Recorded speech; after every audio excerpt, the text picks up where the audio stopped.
ఈ కథ ఒక తుంటరి అబ్బాయిది. ఎవరో ఒకరితో అనవసరంగా గొడవలు పెట్టుకుంటూ వాళ్లపై చాడీలు చెప్పేవాడు. తన పేరు వేదాంత్.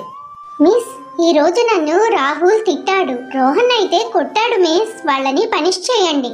పూజ అయితే నా బుక్ దొంగిలించింది. ఓ మై గాడ్, ఇతనితో నేను విసిగిపోతున్నాను. ఎలా అయినా వేదాంత్కి గుణపాఠం చెప్పాలి.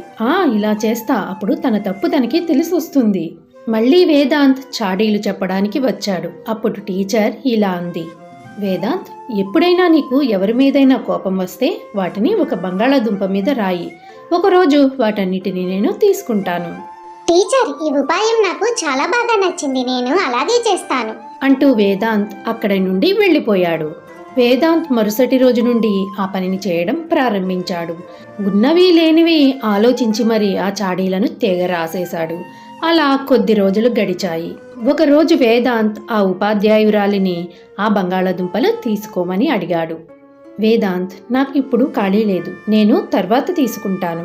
అలా 10 రోజులు అడుగుతాడు. రోజు అదే సమాధానం చెప్తారు ఆ ఉపాధ్యాయురాలు.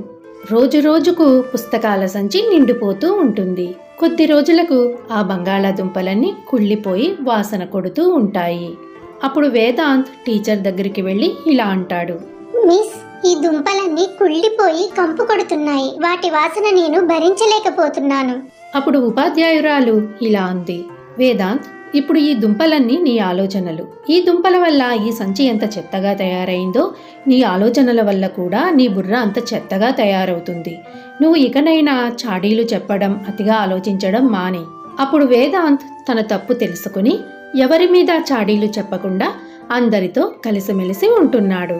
హాయ్ ఫ్రెండ్స్, మా ఛానల్ని సబ్స్క్రైబ్ చేయండి, మా వీడియోకి ఒక లైక్ ఇవ్వండి ప్లీజ్.